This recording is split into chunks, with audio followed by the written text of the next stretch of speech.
Hello and welcome to another episode of EV Life. I'm your host, Crystal Maharaj, and I'm joined by Allison Bench, who is the producer of the podcast. Hello, Allison. Hi, Crystal. So this week on the podcast, we talked to Russell Belik from NAIT. And why did we want to bring Russell on? So, as we move forward, this podcast, I think, is all about looking to the future and learning about what's happening now, but learning about what Canada is going to look like, what Canada's roads are going to look like in 10 years from now, 20 years from now. Right. And a big part about that is educating young people or people looking to break into the automotive industry. And that industry is going to change too. Right. Because as demand for EVs go up, so will the demand for people who can fix these cars, right? To my understanding, if you are an automotive technician, you probably don't know much about fixing an EV because they are very different in a lot of ways. Mm-hmm. Yeah. And we did look into programming that is completely focused on EVs. And there are a few programs in Canada, but not a lot yet. Right. And so we're chatting with, like you said, NAIT today. And their automotive program does have aspects of learning about EVs. They have a hybrid program. And it's just very interesting to hear that this has been actually taught to their students for over 10 years now. And just so much has changed in that time. And more will continue to change. As we said, as more people adopt EVs, more training will become available. Yeah. And I think that this interview is just good for people who are just interested in hearing about NAIT's programming in general, because a lot of the stuff that Russell said, I didn't really know, just about what goes into training someone who's wanting to become an expert in automotive. Yeah, it was very interesting to talk to Russell because, he's seen quite a lot of changes in the automotive industry. So I'm sure this is just, for the consumer and the average Canadian, we're seeing our roads change in terms of what's being driven on them. But for someone like him who's worked in the industry for so many years, he knows a lot more things than we do. So without further ado, let's go to my interview with Russell Belik, who is the academic chair of Automotive Parts and Materials Handling Program at NAIT, also known as the Northern Alberta Institute of Technology. Thank you so much for joining me, Russell. I'm so excited to talk to you and to talk to you specifically about the programs that are available to our students here in Alberta who are interested on working on hybrid and electric vehicles. So can you tell me a little bit about the current training that students in NAIT's automotive programs go through when it comes to EVs? Sure, I'd be happy to. So currently here at NAIT, we deliver an apprenticeship program, and we also have an automotive diploma program. Our curriculum is set out by a group of individuals that give the programming to Alberta Apprenticeship. So for our EV training, right now we have hybrid training. So there's a number of similarities between EV and hybrid, and I'll just go through what we currently do right now. And we've been doing hybrid training here at NAIT since 2012. So quite some time. Yeah. So with the hybrid training, we go over the general operation of how a hybrid vehicle works.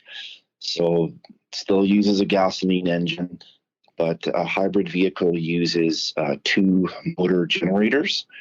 One of the motors is attached to the wheels and the other motor is attached to the engine. So on the hybrid side of things, the motor that is attached to the wheels can be used to drive the wheels, but it can also be used when you're coasting to charge the hybrid battery. And then the motor that's attached to the engine, that engine, when it's being used as a motor, is used to start the engine. And when it's being used as a generator, it's used to charge the hybrid battery. So there's a lot of similarities in between a hybrid vehicle and an electric vehicle. The hybrid vehicle uses an engine. An electric vehicle uses the battery for its sole source of power. With the hybrid engine, the programming that we currently deliver, the hybrid vehicles use two electric, we call them motor generators. So there's one motor that's attached to the wheels, and when it's being used as a motor, it drives the wheels. when it's being used as a generator, it powers and charges the hybrid battery. There's a second motor generator that's attached to the engine. When it's being used as a motor, it starts the engine. And when it's being used as a generator, it charges the hybrid battery.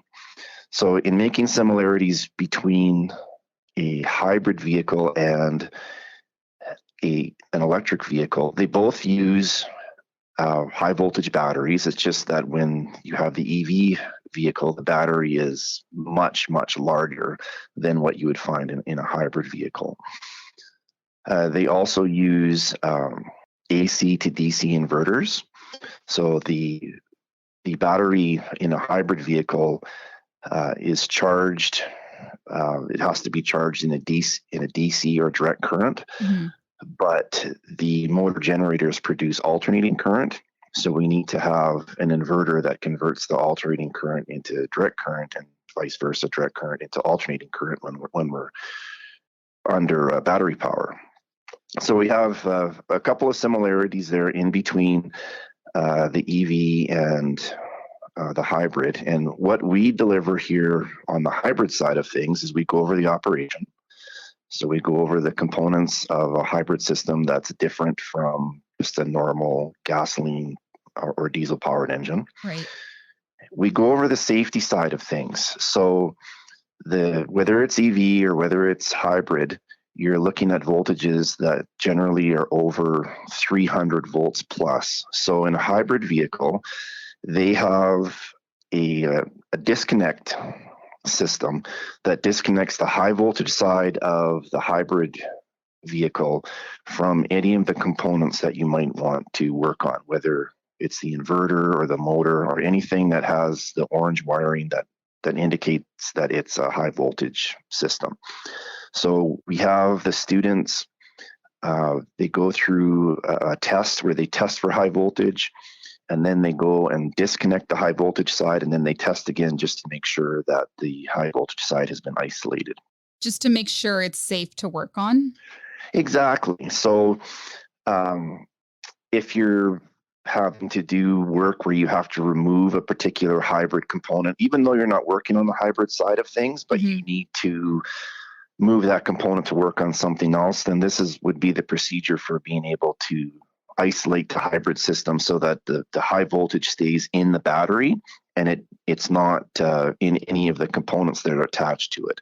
So we have a fleet of 9 hybrid vehicles here that we've accumulated over the years, and the students will do a couple of labs and they'll get an opportunity to work on a number of different vehicles for doing that lab where they're disconnecting the high voltage side to make sure that they're doing it safely and properly. So I just want to understand properly, this hybrid course, is it separate from the automotive course, or is it a part of that overall automotive training? It's part of, and we've been doing this for all of the apprentices that have been coming through since 2012. So anyone who takes the automotive training will get training on the hybrid vehicles as well? Correct. And how long is the automotive training? So for someone to become certified in the automotive trade, they would come here for 4 8-week technical training sessions, and then they need to accumulate 6,240 hours of on-the-job training, and then they would become certified. And how much of that training is focused on the hybrid learning? We focus around 18 hours between the theory and the lab portion for the hybrid side of things. And you said that training has been provided since 2012? Yes. And is that something that you constantly have to update? Well, as we get more vehicles in, the vehicles that we have, they're all for the hybrid side of things. They're old. They're vehicles that have been donated to us. So we are constantly getting components from manufacturers. So we have a really good network that we're with the Edmonton dealer group and dealers within the Edmonton region that, for example, they might replace a component and say it's a battery, and they would say, hey, does NAIT want this battery for a show and tell piece so that you can show what goes on inside the battery? And we would take the battery, we'd open it up, we'd make sure that the voltage is safe on it, and then we could show the students what's inside the battery. And really, when you open up whether it's a battery out of an EV or whether it's a battery out of a hybrid, you have a number of cells that are hooked together, and each cell is maybe around 2.5 volts, 3 volts, and they're hooked positive to negative so that the voltage is increased with all of those cells as they're hooked up. So if you have 150 cells in there, then you could have 300 volts just by the way that they're connected to each other. So that training naturally evolves as you all acquire more equipment and more pieces that you can use in the class, correct? Yeah, so we like to have pieces that break. Oh, yeah, of course. That's perfect for teaching. Yeah. Yeah, and throughout our entire program, we have all kinds of broken pieces. We have good ones, but we want to show, well, this is what can happen. So throughout all of the 4 periods that we have, we would have broken pieces of you name it. So getting a hybrid transmission, we have a number of those, and we have a number of cutaways. So what we'll do is we'll get a transmission, for example, and to show what's inside of it, we'll cut a portion of it out so that students can see what's inside of it. So if you ever have a chance to visit our campus and go on any of our tours, we have cutaways of almost all the different components of the vehicle so that, I wish I knew what was going on underneath that particular whatever. Well, we would cut away so that we could show the critical examples of how it works and to take the wonder and why out of it and say, oh, that's how it works, because I see that they've cut out a piece of it so that I can see what's going on. So we have cutaways of a hybrid transmission, and we've got different sections of the transmission cut away so that students can see the motors that are inside the transmission. They can see what the inverter is, and they're able to not just look at it from the outside, but see some of the components that make that up. We also have complete hybrid assemblies that have the 2 motors, the engine, the inverter, and then we're able to make the engine run, and we can activate the wheels, or we can have it charge the battery, or we can have it run the motor. And that's something that we purchase from a training aid provider that would make something like that for us. So once again, if you ever visited the campus and went on one of our tours, we'd be able to show you all of those cutaways and things that we have for the students and what we can do for them. Can anyone do a tour? Yeah, we have open houses. And if you'd like to arrange for a tour to come in to see what we have, we always like to have people come in and see what we do here. Right. So they can contact myself or they can contact the transportation department, and we'd be more than happy to make arrangements to have tours of our program. We like to show it off. Yeah, I'm sure there are a lot of people who would be interested in seeing those cutaways. I know I would be. So you mentioned you have 9 hybrid vehicles. Do you have any electric vehicles in your fleet? We do not. No? Okay. So we transfer that over from, we make the comparison that the hybrid that the EV has the larger battery. The EV has no engine. The EV has, the motor is much larger in an electric vehicle than it would be in a hybrid. And that you have to have a way to charge the battery. And there's different ways that the batteries can be charged. They can be charged at a charging station by direct current, or the batteries can be charged, if it's at home, then you can charge it with alternating current as well. All technical colleges in Alberta must follow program standards, and that's the reason why the hybrid component was added to the NAIT's automotive programming. So what do you think the time frame will be for there to be a fully electric component? Are there already internal talks at NAIT to move forward with that? Because I'm sure you're aware of manufacturers moving to include more electric vehicles in their fleets, and mandates from governments across the world, saying that all light duty vehicles need to be electric by certain dates. In Canada, it's 2035. So are there talks already to incorporate more EV training? Yes, there are. And we're looking at it from a couple of different perspectives. When it comes to EV training and what I just mentioned about hybrid, I was talking specifically geared towards technicians. But when it comes to EV training, you have a lot of different aspects to it where we're developing programs for that. And you can start out with the consumer, that as someone is looking at purchasing an EV, similar to what you have with one of your podcasts, as far as what are you looking for? What do you want? Yeah. We're looking at putting together a program for the purchaser. And then if you go one step up from there, you could take the auto technician who hasn't seen us in the last 11 or so years and wants to know about EVs. So maybe they just want to have some insight so that when an EV comes into their shop for a set of tires, for example, that they're not scared to work on it, that they know they have an understanding of how it works and where they can go to safely work on it. So it would be like sort of just like supplemental training that existing technicians could come back in and learn those things, or just would this be more like you mentioned the podcast, so just information that you're putting out there so that people are more comfortable with it? It would be supplemental training. Okay. What NAIT would be working on. NAIT can offer supplemental training or micro credentials in whatever we feel is need out there in industry. So I mentioned the consumer technician who wants to work on an EV vehicle but might not be familiar with it. You could go to a salvage yard where you're going to have some training for people that are working in salvage yards and taking those apart to make sure that they understand what they have to do to safely dismantle it. Yeah, I've got to disconnect that battery. Yeah.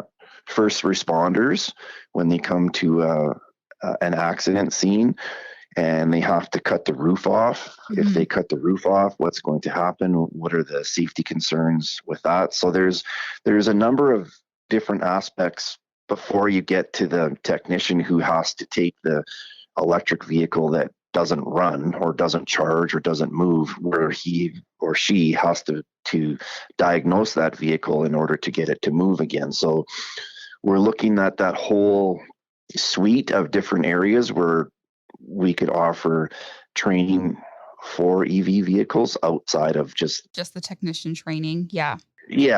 There, because it's really a wave of new technology that is starting to hit Alberta in a really big way. Right. That you can see it over the last couple of years. It's here, and it's coming our way. I was recently at a service station in BC, and they had 7 Tesla charging stations at that station. And if you go to Southgate Mall, they have about 6 Tesla charging stations at Southgate Mall as well. So I think most people can, at least in the major cities, we're seeing those charging stations pop up. It seems like everywhere or in a lot of places. Yeah. And it'll only become more and more, especially when it becomes a government mandate. And also when people start to buy into it. Yeah. So if there are students who attend NAIT who specifically want to learn about EVs and want to break into that industry, are there options right now for them? Going back to the programs that we're developing, the only program that we have at the moment would be on the apprenticeship diploma side, where we go through the operation of the hybrid and then make some links to the EV side of things. But the other ones, they're in development right now. So soon. We're working on them, and we're hoping to have them out, and so that people can sign up for them and get up to speed with EVs and hybrids as well. Are there any schools or courses in Canada that are offering specific EV training? There are. So BCIT does. They were given some provincial funding to develop a program. Okay. And there's a couple of colleges in Montreal that also, one's an English college and one's a French college. It's different. So, but in Montreal, they have the two colleges. If an individual has been certified as a auto technician, Mhm. they have a year-long program that covers EV and hybrid for someone that wants to go on the technician side of things. Right. So the EV side in Montreal, I was recently there, and there's EVs driving there all over the place. So it's really, they have a much bigger demand for it there. Right. And I would say that it got there sooner, not even the demand, that it just got there sooner, and it got to